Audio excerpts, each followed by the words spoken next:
There's all kinds of surveys and tests out there that try to categorize personality traits. And up until now, critics have been pretty quick to dismiss the results. Now, new research has outlined 4 distinct personality types. To tell us more is CTV's medical contributor, Dr. Marla Shapiro.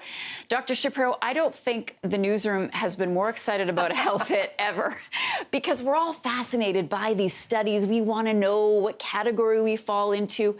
What traits did scientists, and we emphasize scientists, look at here? So they looked at 1.5 million people, and first they looked at the types of traits that you might have that would then go into a personality type. So someone who's neurotic, someone who is extroverted, outgoing, someone who's open to other ideas and open to other people, people who are agreeable, and people who are conscientious. And then if you sort of sliced and diced these together, you began to find that there were actually personality types, 4 personality types that worked around these types of traits. So for example, someone who is average is basically exactly as you would expect, maybe a little bit open, a little bit neurotic, but not particularly extroverted.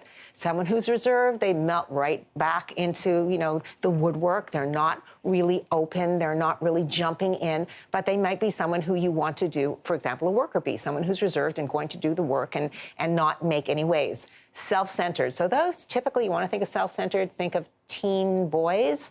They're really extroverted and boisterous. They take all the air out of the room. And then role models, which typically tend to be a little bit older, more women than men. And those are people who are open, conscientious, agreeable. They want to welcome your ideas. They want to bring you into the team. And that would be someone, for example, who might be a leader. And most people are average, aren't they? Most people are average, but then you have those that are reserved and those that are really self-centered.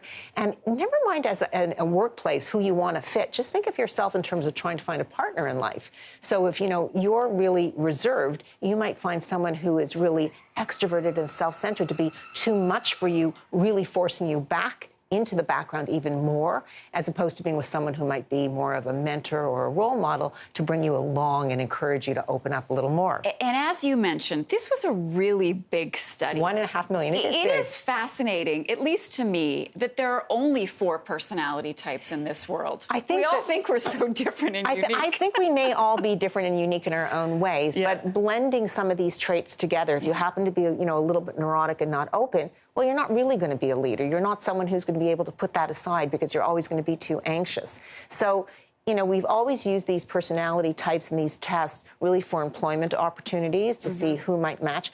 But knowing this about yourself, for example, if you know that you're really reserved, then you might want to find some type of work that's going to meet your personality and meet your needs and not put you in a situation that's going to ask you to come up and do a presentation because it just may make you too anxious. Well, I was also wondering if your personality traits change over time. They do. So, and if you can change them based on this, you say, I want to be more outgoing. If you know that about yourself, then you can actually look at those personality traits that you might want to work on.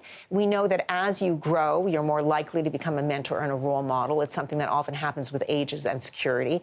Women tend to be more in the role of being more mentors. But for example, as we said, young teenage boys typically will outgrow that extroverted look at me and become either more average, more reserved, or perhaps more a role model. So it does change with gender and age. It's really fascinating, as I said. A lot of water cooler talk. Absolutely. And there's more on our website if you want to know where you fall within these personalities. You can check out ctvnews.ca.